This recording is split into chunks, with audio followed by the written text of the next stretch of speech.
स्वराज मराठीमध्ये आपलं स्वागत आहे। सर्वसामान्यांचा आवाज, निर्भीड, बेधडक, स्वराज मराठी। विलेपार्ले पूर्व मुंबई येथील जैन मंदिर मुंबई महापालिका प्रशासनानं बुलडोजर लावून उद्ध्वस्त केलं। देशभर व विशेष करून महाराष्ट्रातील जैन समाजात संतापाची लाट उसळली।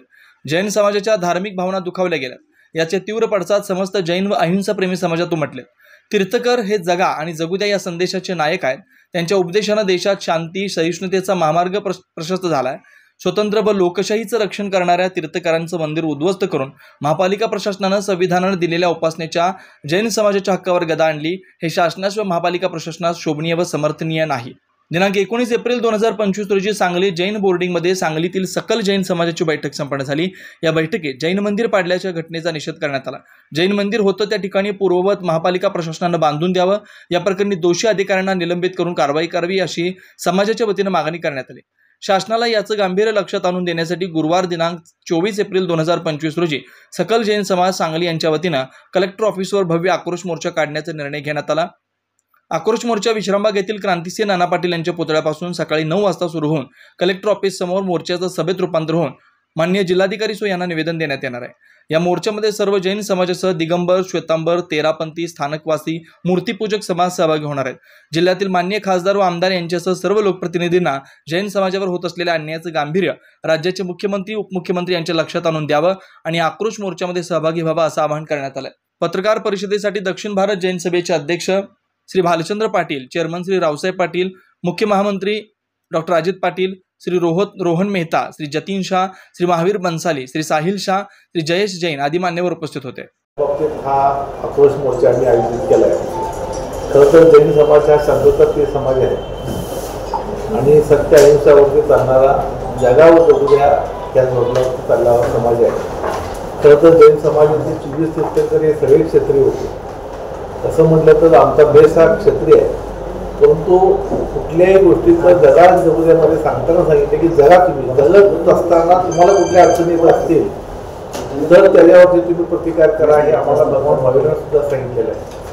खरं तर हे मंदिर एका ओपन पेसमध्ये असताना आणि त्या ओपन पेसमध्ये पार्किंगचं रिझर्वेशन होतं आणि गेली 30 वर्षे हे मंदिर या ठिकाणी असताना हे अनाधिकृत मंदिर समजून त्याला पाडलं आहे। खरं तर हे जैन समाजावरती एक अन्याय झालेली आहे। हे मंदिर कुठं रस्त्यावरती होतं किंवा आणि कुठल्या भागात होतं आणि रस्त्याला अडचण करत होतं असंही काही नव्हतं, तरीही ह्या मंदिराला पाडण्याचं काम झालं। त्या सरकारमध्ये मी सरकारवरती नाव ठेवण्यापेक्षा आत्ता जे काही महापालिका आहे तिथं प्रशासक आहे, खरं तर कुठल्याच पक्षाचं सरकार नाही आणि अशा वेळेला हे मंदिर पाडण्याचं काम जे झालं आहे ज्या पाठीमागं काही मोठं अर्थकारण झालं असावं अशीही आम्हाला शंका आहे। त्यामुळं त्या गोष्टीचा आम्ही निषेध करतो।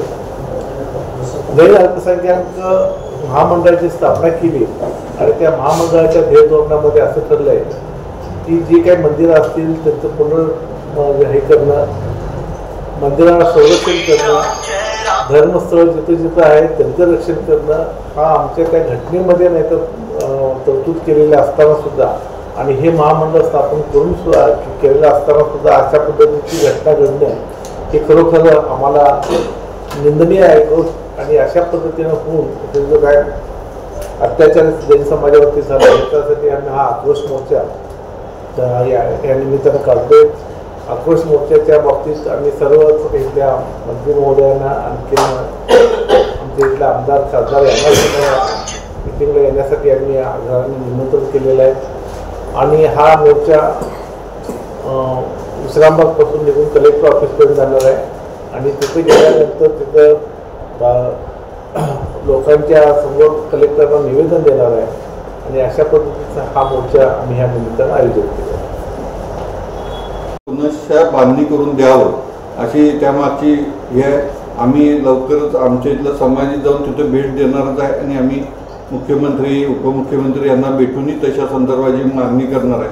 आज अल्पसंख्याक आयोगात आज त्याची सुनावणी सुरू आहे। आज आमच्या बी सभेत एक प्रतिनिधी गेले, तिथलेही प्रतिनिधी तिथले मंदिर ट्रस्टीचे प्रमुख आहेत आणि ते आज तिथं सुनावणी आत्ता चालू झालेली आहे। आज तिथं काय होते ते संध्याकाळपर्यंत कळलं तर आम्ही हा आक्रोश मोर्चा सर्व समाज